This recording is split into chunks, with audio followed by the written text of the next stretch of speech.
नमस्कार दर्शकों, Ravindra Soni health and wellness में आपका पुनः स्वागत है। अगर आपका बच्चा जो कि 11 से 19 वर्ष की उम्र का है, लगातार आंखों को मलता है और उसका चश्मा का नंबर लगातार बदल रहा है, चश्मे लगातार हर तीसरे चौथे महीने पे भी अगर बदल रहे हैं, तो आपको सतर्क होने की ज़रूरत है।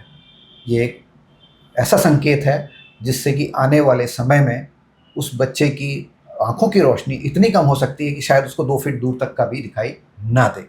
आज हम चर्चा करने जा रहे हैं एक ऐसी बीमारी के बारे में जो टीनेज से स्टार्ट होती है, खास तौर से 11 वर्ष की उम्र से, और ये 35 वर्ष की उम्र तक जा सकती है। लेकिन इसका सबसे बड़ा जो असर देखा जाता है 11 से 19 के बीच में देखा जाता है, और इस बीमारी का नाम है केरेटोकोनस।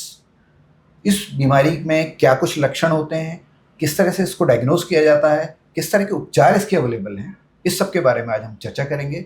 और ये वीडियो बहुत महत्वपूर्ण है, इसको संभाल के रखिएगा, अपने उन लोगों को शेयर कीजिएगा जिनको ये समस्या आप देख रहे हैं हो रही है। इसके लिए आज हमारे साथ मौजूद हैं मध्य भारत के जाने माने नेत्र रोग विशेषज्ञ डॉक्टर प्रतीक गुर्जर। सर, आपका बहुत बहुत स्वागत है। और इस गंभीर विषय पर आज हम चर्चा करने से पहले जानना चाहेंगे कि ये जो समस्या है केरेटोकोनस, कहाँ से और कैसे शुरू होती है? जी, आपने बहुत सटीक मैं बोलूँगा डिस्क्रिप्शन दिया। जो मरीज़ हमारे पास आते हैं वो टिपिकल एक टीनेज ग्रुप के पेशेंट्स रहते हैं, जो उनका कंप्लेंट रहता है कि मुझे कोई भी चश्मा सूट ही नहीं कर रहा है। मुझे चश्मा हर 3 महीने 4 महीने में बदलवाता हूँ और हर बार नंबर अलग आता है। और ये केरेटोकोनस बीमारी के का एक सिम्पटम हो सकता है। जी, तो सर ये केरेटोकोनस बीमारी है, तो इसमें होता क्या है आँखों में? जी, ये प्राइमरीली ये जो काली पुतली है, कॉर्निया है, उसकी बीमारी है, जिसमें ये काली पुतली कॉर्निया जो है धीरे-धीरे करके पतली होने लगती है, और पतली होने की वजह से वो कोनिकल शेप में बेंड होने लगती है। जी, जैसा नाम बोलते हैं केरेटोकोनस। जी। Kerato means cornea and conus means cone. तो जी। कॉर्निया जो है कोन शेप में आने लगती है, तिकोनी होने लगती है धीरे-धीरे। It's a very slowly progressive disorder, जल्दी नहीं होता, धीरे-धीरे करके होता है। जी, तो ये आगे जैसे-जैसे वो कोनिकल होती जाती है, विज़न में प्रॉब्लम आने लगती हैं। शुरुआती दौर में चश्मा धीरे चेंज होता है, फिर लेटर्स जो हैं वो क्लियर नहीं दिखते, रात में गाड़ी चलाने में बहुत चकाचौंध लगता है। ये सारे सिम्पटम्स होते हैं और फिर धीरे-धीरे करके विज़न ब्लर होता ही चला जाता है। जी। तो डॉक्टर साहब, जैसे कि शुरुआत में मैंने चर्चा की थी कि जो लोग आँखों को मलते हैं और उनका जो नंबर चश्मे का बढ़ता रहता है, तो ये जो आँखों का मलना है, ये कितना असर डालता है? जी, फ्रीक्वेंट आई रबिंग जो है, बार-बार आँखों को मलना, ये बहुत बड़ा एसोसिएशन है केरेटोकोनस के साथ। जिन बच्चों को एलर्जिक आई डिसीज़ होती है, यानी कि आँखों में होने वाली एलर्जी, बार-बार आँखों को लाल होना, आँखों में से सफ़ेद-सफ़ेद डिस्चार्ज आना, आँखों में खुजली होना, बार-बार आँखों को मलना, उन बच्चों में ये बीमारी ज़्यादा होने के चांसेस होते हैं, देखे गए हैं। जी। तो डॉक्टर साहब, हमने बीमारी की तो चर्चा कर ली, आपने मोटे-मोटे तौर पे इसके लक्षण भी बता दिए। अब हमारे दर्शकों को ये बताएँ कि ये जो बीमारी है, अगर इसका पता लगाना है, इसकी डायग्नोसिस करनी है, वो कैसे की जाती है? जी, अगर इनमें से कोई भी सिम्पटम हो रहा है तो नेत्र रोग विशेषज्ञ के पास जाना होगा, कॉर्निया स्पेशलिस्ट के पास जाना होगा। कॉर्निया स्पेशलिस्ट कुछ स्कैन्स करेंगे आपकी आँखों पे और ये देखेंगे कि वो बीमारी है या नहीं है, ये स्थापित हो जाएगा उन स्कैन्स के ज़रिए। और अगर है, तो वो कौन-सी स्टेज पे है, माइल्ड है, मॉडरेट है, सीवियर है, कौन-सी तो मतलब स्टेज इसकी पे है। अलग-अलग स्टेजेज़ होती हैं? जी, अलग-अलग स्टेजेज़ होती हैं और वो सब स्थापित हम उन स्कैन्स के ज़रिए कर सकते हैं। जी। तो मतलब डॉक्टर साहब ये कह रहे हैं कि अगर ये समस्या हो रही है, तो आपको किसी कॉर्निया विशेषज्ञ के पास जाना चाहिए और उसी से अपनी जाँचें करानी चाहिए, क्योंकि वो उस चीज़ के विशेषज्ञ होते हैं। सर, इसके बाद आगे बात करेंगे कि जब ये जाँचें होती हैं तो उनमें क्या रिज़ल्ट निकल के आते हैं और कैसे आप एसर्टेन करते हैं कि किस स्टेज की समस्या है? जी, हमें ये देखना पड़ता है कि जो जो कॉर्निया का थिकनेस है, मोटाई है, वो कितना कम हो गया है। जी, और जो कोन शेप में कॉर्निया हुई है, वो पुतली के कौन से हिस्से में हुई है। जी, और उसके हिसाब से फिर हम ये निर्णय लेते हैं कि इस बीमारी का अब क्या इलाज कर सकते हैं। जी। डॉक्टर साहब, एक बार आपने चर्चा की थी प्रोटीन के बारे में कि जो लेंस होता है और जो कॉर्निया होता है, उसके बीच में जो प्रोटीन की फिलिंग होती है, कुछ इस जी, तरह का? कॉर्निया भी कोलेजन प्रोटीन्स का ही बना है और ये जी। डिसऑर्डर में भी कोलेजन प्रोटीन ही कम हो रहा है। अच्छा, इसमें वो प्रोटीन कम हाँ, होना कम शुरू हो होता जाता है, तो जिससे जी, वो करीब होता चला जाता है, पतले होते जाते पतली हैं। होती जाती जी। है। तो इसके बाद डॉक्टर साहब हम ये बात करेंगे, क्योंकि अब दर्शकों को ये इंतज़ार होगा कि अगर ये समस्या हो गई है, तो इसका इलाज क्या है? हुँ। जी, देखिए इलाज जैसा मैंने बताया डिपेंड करता है कि हमारा बीमारी कौन-सी अवस्था में है ना? इलाज में हमें सबसे पहले तो पेशेंट्स को हम ये बोलते हैं कि अपनी आँखें मलना बंद कर दें, अवॉइड आई रबिंग। आँख मलेंगे तो बीमारी बहुत तेज़ी से प्रोग्रेस करेगी। तो डॉक्टर साहब इसका अगर हम कारण की तह में जाना चाहें, इसके रूट कॉज समझना चाहें, तो ऐसे कौन कौन से लोग हैं जो इसके लिए प्रोन होते हैं या उस डेंजर जोन में होते हैं जिनको ये समस्या ज़्यादा होने का खतरा होता है?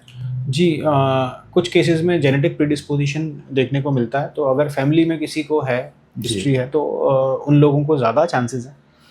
जो लोग ज़्यादा आँख मलते हैं, आई रबिंग करते हैं, जिनको आँखों में एलर्जी की समस्या होती है, उनको होने के ज़्यादा चांसेस होते हैं। कुछ पर्टिकुलर सिंड्रोम्स हैं, जैसे डाउन सिंड्रोम के पेशेंट्स को एलर्डल सिंड्रोम, इस तरह के सिंड्रोम्स होते हैं जो कि बॉडी के बाकी शरीर के बाकी अंगों पे भी असर डालते हैं। वो भी उसमें भी एसोसिएशन देखा गया है। तो इस तरह से और कई सारे लोगों में कोई कॉज भी नहीं मिलता है। अच्छा, कभी-कभी अपने आप भी ये जी, कई सारे लोगों में कोई कॉज नहीं मिलता है। जी। तो डॉक्टर साहब इसके बाद हमारे दर्शक इंतज़ार कर रहे होंगे ये जानने का कि इस समस्या का इलाज क्या है? जी, और इलाज दूसरा इसमें सप्लीमेंट्री क्वेश्चन भी है, जी। क्या ये पूरी तरह ठीक हो सकता है? जी, इलाज देखिए डिपेंड करता है कि बीमारी की अवस्था क्या है ना?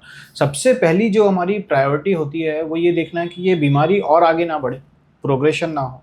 अगर आपकी बीमारी सपोज़ कीजिए माइल्ड स्टेज पे डायग्नोज़ हो गई है, तो हमारा पहला उद्देश्य है कि ये आगे की सीवियर तक ना पहुँच जाए, जी। है ना? सबसे पहला तो ये है कि हमको उस बीमारी को आगे बढ़ने से रोकना है। दूसरा है ये कि व्यक्ति की विज़न को इम्प्रूव करना है। दूसरी जी। प्रायोरिटी है कि हमको उसके रोशनी को भी बढ़ाना है। तो इस तरह से हम डिफरेंट ट्रीटमेंट मॉडलिटीज़ हैं जिसको हम देखते हैं कि कौन सा पेशेंट के लिए अप्रोप्रिएट रहेगा। जी। इसमें कुछ रहता है कि पेशेंट को सबसे पहले तो आँख मलना नहीं है।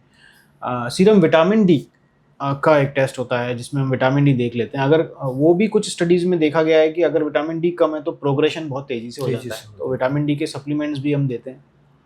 ऑक्यूलर एलर्जी, आँखों की एलर्जी है तो उसको साथ में ट्रीट करना बहुत ज़रूरी है। जी। इसके अलावा चश्मा तो है ही, पर चश्मे से काफ़ी सारे केसेस ऐसे हैं जो ट्रीट नहीं हो पाते, विज़न नहीं बढ़ पाता, तो इसके लिए अलग से स्पेशलाइज्ड कॉन्टैक्ट लेंसेज आते हैं, जैसे रिजिड गैस परमीएबल, रोज के लेंसेज, मिनी स्क्लेरल लेंसेज। ये सब अलग अलग कैटेगरी के लेंसेज हैं। डिपेंड करता है कि पेशेंट का सीवियरिटी कितनी है बीमारी की, उसके हिसाब से वो कॉन्टैक्ट लेंस भी हम कभी कभी प्रिस्क्राइब करते हैं। कोलेजन क्रॉस लिंकिंग करके एक प्रक्रिया है जो कि अभी नहीं, काफ़ी पुरानी है और काफ़ी समय से इस बीमारी के लिए हो रही है, जो कि यूज़ की जाती है ट्रेडिशनली बीमारी को आगे बढ़ने से रोकने के लिए। और इसके अलावा कुछ केसेस में हम इस कोलेजन क्रॉस लिंकिंग को लेज़र के साथ भी कंबाइन करते हैं, जिससे पेशेंट्स का नंबर भी थोड़ा सा कम होता है और उनका विज़न चश्मे के साथ बेटर होता है। इसको हम कहते हैं टी-कैट या टीजीपीआर के। जी। कुछ नई पद्धतियाँ भी आ रही हैं जिसको हम स्ट्रोमल ऑगमेंटेशन कहते हैं, जिसमें हम दूसरे के कॉर्निया से ली हुई या आर्टिफिशियल इम्प्लांट्स कुछ कॉर्निया में डाल देते हैं, जिससे कि कॉर्निया को मजबूती मिलती है। पर ये सब अभी स्ट्रोमल ऑगमेंटेशन जो है अभी शुरुआती दौर में है। जी। तो thank you so much doctor साहब। अगर इसमें आप कुछ और ऐड करना चाहें या इसको प्रिवेंट करने से रिलेटेड, क्योंकि आपने बताया कि ये तो एक तरह से अपने आप से भी कई बार पैदा हो सकती है समस्या, तो क्या इसके प्रिवेंशन के लिए भी कुछ किया जा सकता है या फिर इसको सिर्फ समस्या हुई और उसका इलाज करना ज़रूरी है? नहीं, सबसे मुझे लगता है अगर बच्चों में ये सिम्टम दिख रहे हैं कि उनका नंबर बहुत तेज़ी से बदल रहा है और बच्चा बार बार आंख मल रहा है, तो इसको बिल्कुल इग्नोर नहीं करना। मतलब अर्ली इंटरवेंशन बहुत ज़रूरी है। बहुत ज़रूरी है। ऐसे भी केसेस हैं जिनमें मैंने 10 साल के बच्चे को नेत्र प्रत्यारोपण करना पड़ा क्योंकि उसकी बीमारी इतनी बढ़ गई थी। तो ये पीडियाट्रिक केरेटोकोनस के जो कैटेगरी है उसमें आता है वो। तो इसलिए हमको अगर ये है कि आँख का नंबर तेज़ी से चेंज हो रहा है और बच्चा आँख मल रहा है, कंप्लेंट कर रहा है, तो डेफिनेटली उसका एक आई चेकअप कराना होगा। जी। तो डॉक्टर साहब ये बता रहे हैं कि 2 सिम्टम्स को ज़रूर पकड़ के रखिए। पहला ये है कि अगर बहुत ज़्यादा आई रबिंग बच्चा कर रहा है, और दूसरा अगर उसका चश्मा लगातार हर तीसरे चौथे महीने बदल रहा है। तो ये 2 ऐसे खतरनाक संकेत हैं जो ये इस बात का इशारा करते हैं कि ये समस्या आगे चल करके गंभीर हो सकती है। इसलिए उस समस्या को वहीं रोकने की कोशिश करें, तत्काल कॉर्निया विशेषज्ञ से मिलें और जो वो सलाह देते हैं उनका पालन करें, ताकि बच्चे की जो रोशनी है आगे जा कर के और ख़राब ना हो।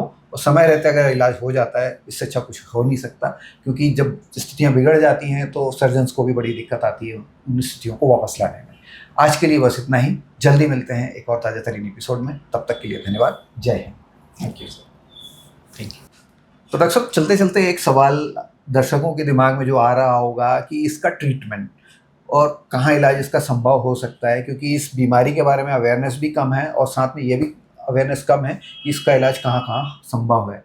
तो क्या भोपाल जैसे शहर में इस तरह की सर्जरीज या ट्रीटमेंट्स इस पर्टिकुलर बीमारी को लेकर के उपलब्ध हैं? जी, बिल्कुल, मैं बोलूँगा कि हम पिछले 1 दशक से भी ऊपर समय से केराटोकोनस का बिल्कुल सफलतापूर्वक हर स्टेज का इलाज संभव है।